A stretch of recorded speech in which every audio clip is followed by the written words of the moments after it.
बापू, आपण गणपती माने लेखनी सम्राट यांच्या संदर्भात चर्चा करत होतो. 1984 नंतर 83-84 नंतर सुरू झालेला हा अत्यंत मोठा तमाशा की ज्या रंगमंचावरती फिरता रंगमंच होता त्या तमाशा फाडात, आणि खूप सुंदर LV मानेंनी त्याचं नियोजन केलेलं होतं.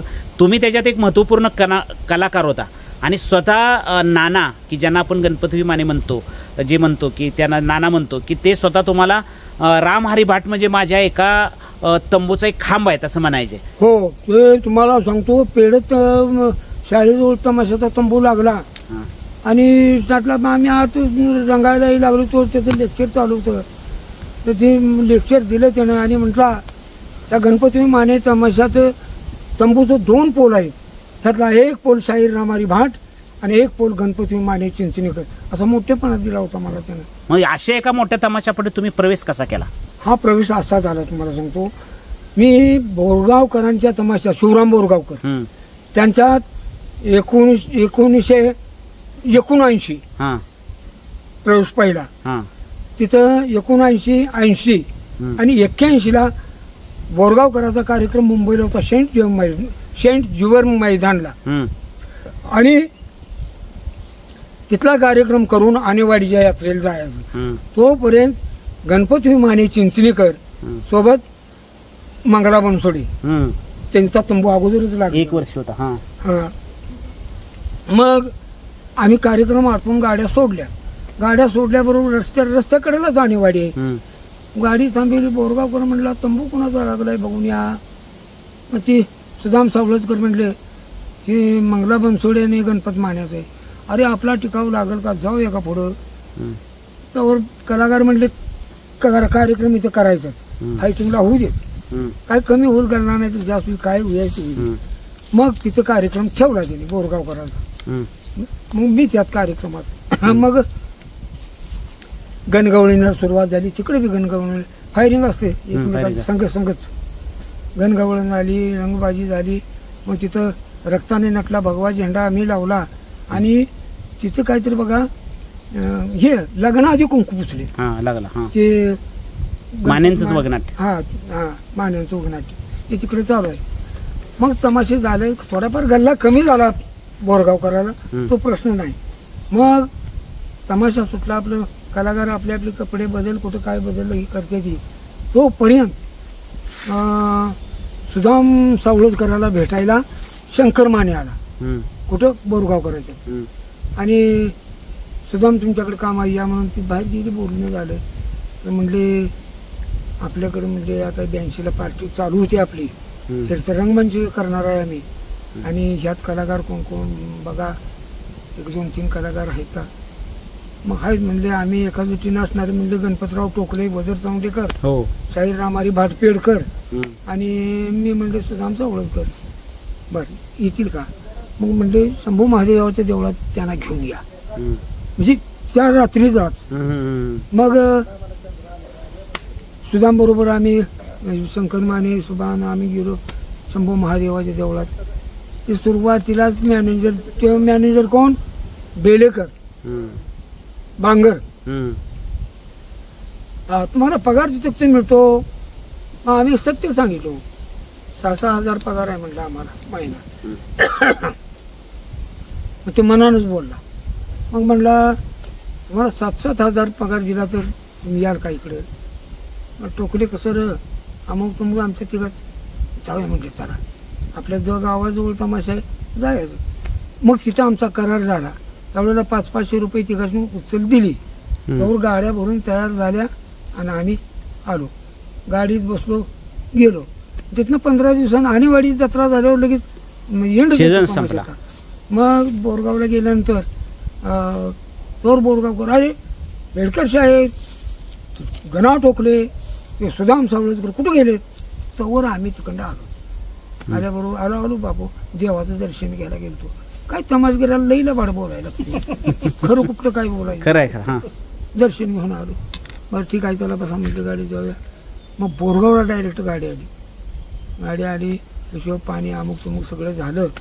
आणि बोरगावकर लई खवचाड माणूस होता, हुशार. त्याने मॅनेजरला सांगितलं, ओळखलं ओळखलं त्यानं आणि म्हटला त्या ठिकाणी म्हटलं पुढचा ॲडव्हान्स देऊन स्टॅम्पवर सही घ्या, गुंतवून टाका. गुंतवून टाका. झालं तर सगळ्यांचा नंबर होत आलं. मला बोलवलं, म्हणले हिशोब दिला. म्हणजे शाहीर पुढच्या वर्षाचे पैसे तुम्हाला न्यावं लागतात. नेणार म्हणलं, पण घरातला थोडासा विचार करायला पाहिजे. पेरणीला मला किती पैसे लागतात, काय लागतात. बायका पोरात जाऊन मी परत येतो 15 दिवसांनी, महिन्याभराने येऊ द्या, पेरणीच्या अगोदर येतो मी, काय काळजी नाही. मी बाजू काढून घेतली तर टोकली, काय कसं काय काय. मी म्हटलं घरी माझं काम आहे, अमुक तुमचं कसं तरी निसटला. मग सुदाम गेला, मी बी माघारी येतो. तुम्ही नाही माघारी येतो म्हटलं, तुम्ही करार करायचा, पैसे घ्यायचं आणि घरी जायचं. पण ते म्हणलं करार कसा करू म्हणताय, मी माघारी आलो करतो. नाही म्हणलं तुमची तिघांची गट्टी झाली, तुम्ही पैसे घेतल्यात मान्याकडं, बोलायला लागला जोरात. मग सुद्धा म्हणला होय म्हणलं आम्हाला जिथेच पटत आहे तिथे मी आम्ही जाणार. अरे राजा वाटतात का, रान नाड उंडी चालू राजा वाटतात का, त्या बोरगाव्याचं खाता आणि पैसे दुसऱ्याच घेता. मग मी आलो, म्हटलं बापू शांत व्हा, कुठला कलाकार किती दिवस राहायचे त्याच्या मनाने ठरवत, पण बर्डन कलाकारावर करायचं नाही, हे चुकीचं आहे तुमचं. आता त्यांना आमच्या मनातच आलंय आम्हाला ही कंपनी सोडायचं, तुम्ही काय करणार, तुरुंगात टाकणार, उचलार पेट्या, चला खांद्यावर पेट्या टाकल्या. आलो ती सगळं गावाकडं आलो. मग तिथनं 1-2 महिने ती जरा गणपत मान्याची रेसल लवकर चालू झाली. तर एलवी मान्यानं फिरतं रंगमंच मिरजेत तयार केलं. त्याचं उद्घाटनच आपल्याला 82ला करायचं. मग सगळ्यांना टपाल पाठवून बोलवून घेतलं आणि आलो सगळं. मग स्टार्टला त्याने लिहिलेला म्हणजे कायदा आमच्या बापाचा, ते वगनाट्य त्या वर्षात 82 सालचं पहिलं वगनाट्य ते. मग ती त्याच्या गणपत माने त्याच्या मनानं भूमिका देत होता, म्हणजे कलावंतांच्या मनावर नाही. ती चाचणी घेतली, 2 डायलॉग दिलं, बोला म्हणले. मग मी 2 डायलॉग बोलून मागं आलो. पुन्हा टोकल्याचं कॉमेडीचं डायलॉग ती 2 ते बोलून मागं आला. सुदामला डायलॉग दिलं, सुदाम बोलून मागं आला. मग फाट त्याची म्हटलं पोलीस पाटलाची भूमिका म्हणले पेडकरांनी करायची. पुन्हा ह्यो मुसलमानाची भूमिका सांगा पुढे टोकल्याला. मग अशा भूमिका वाटल्या, सगळं झालं. पुन्हा काय म्हणजे आज उद्या तमाशा आहे उद्घाटनाचा, अशा वेळेला सगळ्यांना बोलवून घेतलं. फिरतरंग आम्ही फिरतरंग मंच बघायला म्हणजे उत्सुकता पहिल्यांदाच बघायचं आहे म्हटलं, आणि त्यावर खेळायची संधी येते म्हणजे आमचा आनंद लय मोठा. आज थांबणार आणि पुन्हा फिरून येणार ते तयार स्टेरिंगच होते ना, खाली मोटर बसवली, पुन्हा मोटर बंद पडली, मोटर बसवली फिरायला. मग झालं, सुरुवात झाली. मग शायर तुम्ही गणगवळण करा बघूया. आधी कोण जात होतं नाना म्हणलं तर ते प्रभाकर जात होता. मग प्रभाकरला जाऊ दे की उद्या मी बघितलं. मग मी सांगतोय म्हणून तुम्ही जाय. कायदाच होता हो, त्यानं वग बी लिहिलं होता कायदा आमच्या बापाचा. बस जातो म्हणलं. मग गेलो, गवळणी अडवायला सुरुवात. 3 मात न बोलत जाणार. मग त्यांचा सोंगाड्या जुना, ह्यो पहिला नाही, जुना सोंगाड्या इंदुरीचा होता. ते सोंगाड्या बरं थांबा, कोण थांबा, त्याला आंबा पाहिजे. मग त्या मी फक्त क्वामिटीचं काही घ्यायला लावलोच नाही. मी तुम्हाला थांबाय सांगितले. का थांबा, काय काम आहे, आपण कोण, आम्ही बायका आहोत, दिसत नाही तुझं डोळं फुटल्याची नाही ना, तुम्ही बायका आहात, शिवाय पातळी नेसतात, डोक्यावर माठ आहेत, डोक्यावर केस आहेत, बायका आहात खरं, पण तुम्ही बायका कोणाच्या, तर आम्ही आमच्या नवऱ्याच्या. वा वा, तुमच्या नवऱ्याच्या तुम्ही बायका, काय ग तुम्ही तुमच्या नवऱ्याला ओळखता. आता काय ग बाई, रात्रंदिवस प्रपंच एक ठिकाणी चाललाय, नवरा कायम आमच्या जवळ आहे, आणि हे म्हणायला लागलाय नवऱ्याला ओळखता. अरे बाबा, नवरा कधी बिन ओळखाय, तसं नाही, तू नवऱ्याला ओळखतेस ना, ओळखते बाबा, तू नवऱ्याला ओळखतेस, मला का ओळखते. आता दुपार जवळ यायला लागला, अरे बाबा तुझ्या नवऱ्या आमच्या नवऱ्याचा तुझा काय संबंध. फार मोठा संबंध आहे. मी तुमच्या नवऱ्याला सोडून 5 मिनिटं बाजूला नसतो, अगदी नवऱ्याच्या जवळ असतो. हा तर ती सांगड्या म्हणजे होय ग, रात्री तरी मला 12च्या टायमाला झोपत आलता वाटतं. हा झोपत आलता तरी म्हटलं डबल वज्ज का लागले. कुठली तसं नाही, जवळ असतो याचा अर्थ. हे खात मला ओळखत नाही. आत्मज्ञान मग तत्वज्ञान नटले ब्रह्मज्ञान नाही, त्याला आत्मज्ञान कुठले हे ओळखण्यासाठी आत्मज्ञान म्हणजे तिसरा डोळा पाहिजे. तिसरा डोळा होता की बाबा माझा, परंतु तुम्हाला आम्हाला नाही. माझा तिसरा डोळा होता म्हणजे लगीन होस तर तसाच होता शाबत. आणि लगीन झाल्यावर जसा नवऱ्याच्या ताब्यात गेला त्यानं बुबाळ फोडून टाकलं. हरामखोर कुठली, तो डोळा नव्हे. मानव जातीला भगवंताने जन्म दिला, मानवाला दिसण्यासाठी 2 डोळे आणि मानवाचं ज्ञान हा तिसरा डोळा. म्हणजे मला ओळखण्यासारखं ज्ञान तुमच्याकडे नाही. आता नेमका मी कोण आहे? तू पतिदेवाला काय म्हणतेस? अहो पतिदेवा, अहो पतिदेवा. मग पती तुझा का देव तुझा? आता बाई घालून पाडूनच बोलायला लागली. पती तुझा देव तुझा कुणाचा तू कसं काय? तसं नाही, मी आणि तुझा नवरा बरोबर आहे हे तुला पटवून द्यायचं आहे मला. अहो पतिदेवा. अगं वेड्यानो, वरून दिसणारा पती तुमचा आणि आतून असणारा देव मी. आतून आगा आटलं पण तुझ्या हे रामको, आतून मी तुझ्या नवऱ्याच्या अंतकरणात असणारा प्रथम आत्मराम तो देव तो मी आहे.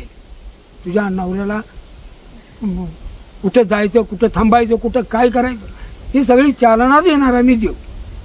आता भया माझा जीव खालीवर झाला होता, पण आता आला बाबा. हे आगे नवऱ्याच्या उरात असतील, बाहेर येऊन काय करते त्यावेळी झालं. हे बघ एवढं बडबडायला लागलायस, तू आहेस कोण आम्हाला सांग. नाही मग तिथं एक कृष्णाची लोक घेतो, कृष्णाची गवळण. मग ती गवळण आपलं स्वाभिमान माझा, मला स्वाभिमानानं गवळण आपली. श्लोक कुठला? हेच घेतो. आत्मज्ञानाचा निर्जरा त्यात सोडा तत्वज्ञानाचा पाजरा, मग होते ब्रह्मज्ञान निर्मरा म्हातारी.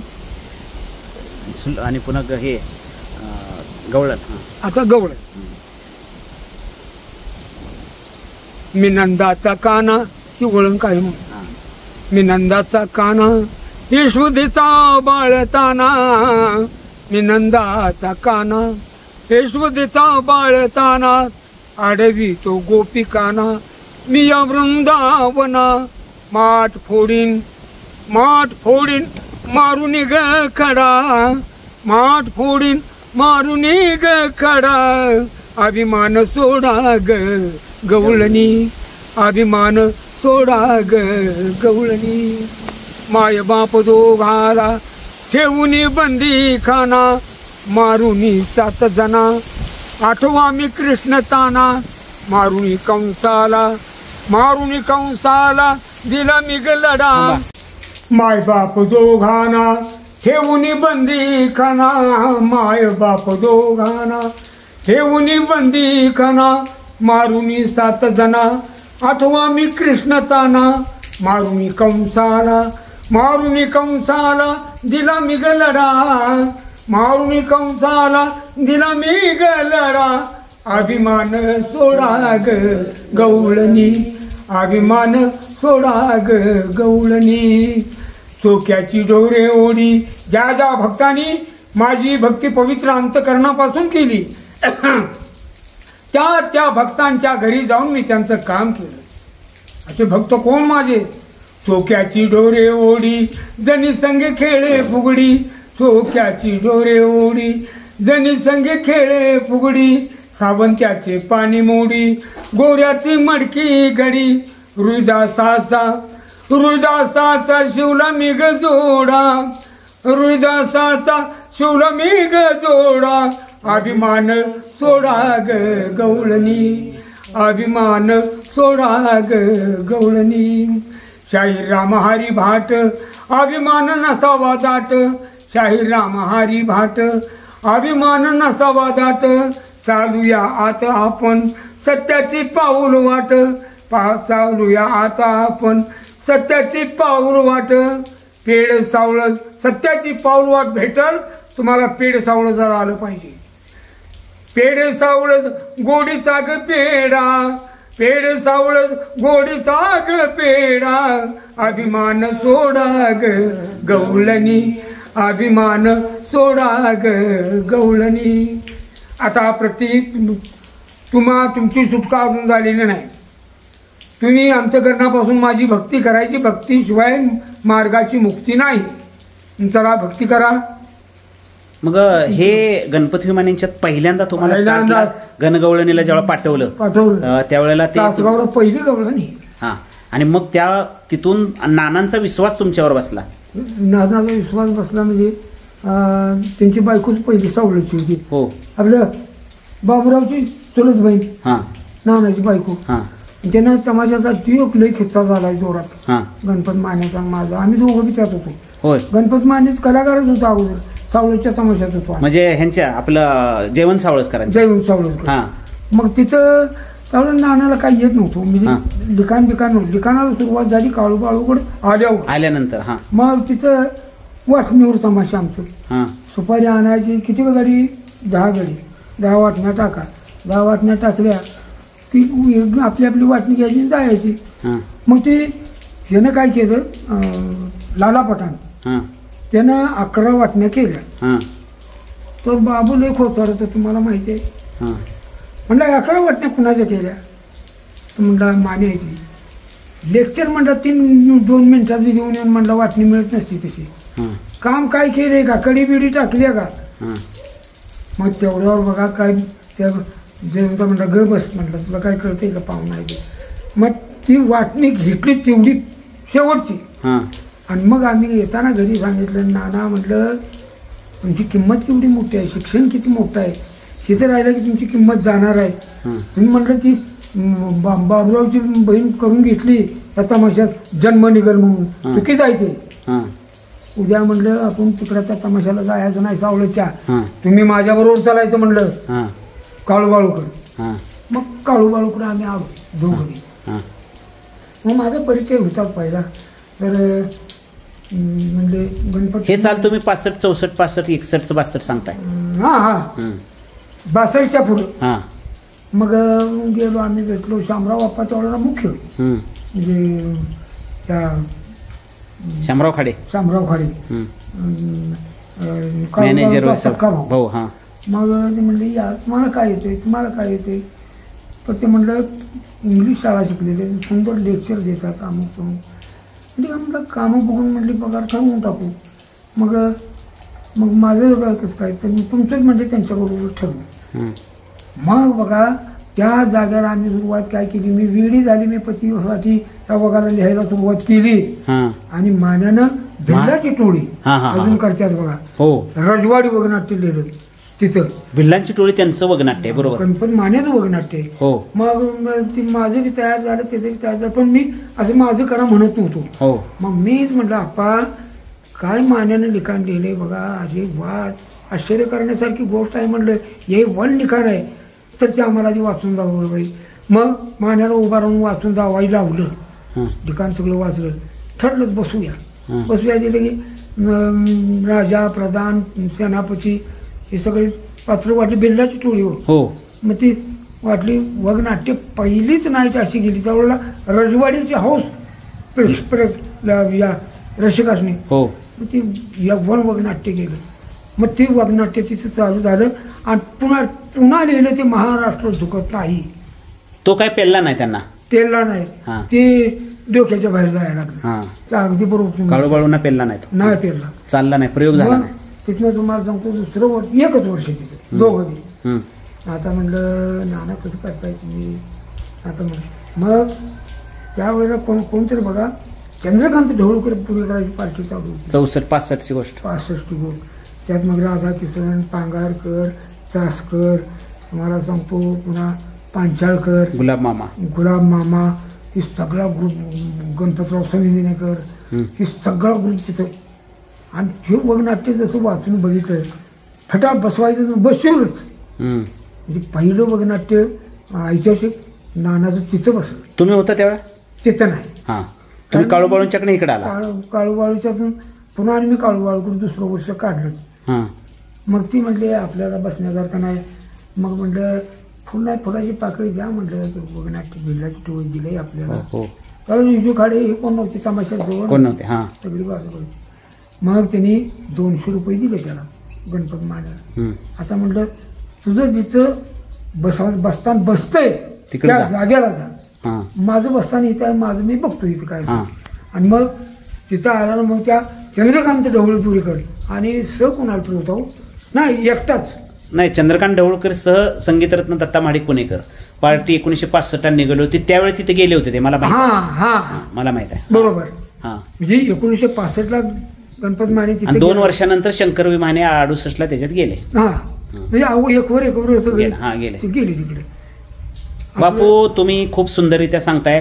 आपण गणपत विमाने यांच्या कायदा आमच्या बापाचा ह्या वगनाट्य 1981 पासून फिरत थोडंसं सहज आठवण म्हणून तुम्ही सावळज आणि कौलापूरचा इतिहास सांगितला. आपण चर्चा करतोय गणपत विमाने चिंचणीकर लोकनाट्य तमाशा, स्वतः गणपत विमाने यांचं लेखनी सम्राट म्हणून असणारं मोठेपण आणि तुम्हाला त्या तमाशा फडात काम करायची मिळालेली संधी, याविषयी आपण बोलायला लागलेलो आहे. अजून आणि आपण पुढं प्रेक्षकांशी तुमचा संवाद आपण चालू ठेवायचा आहे. तोपर्यंत आपण थोडीशी विश्रांती घेऊया.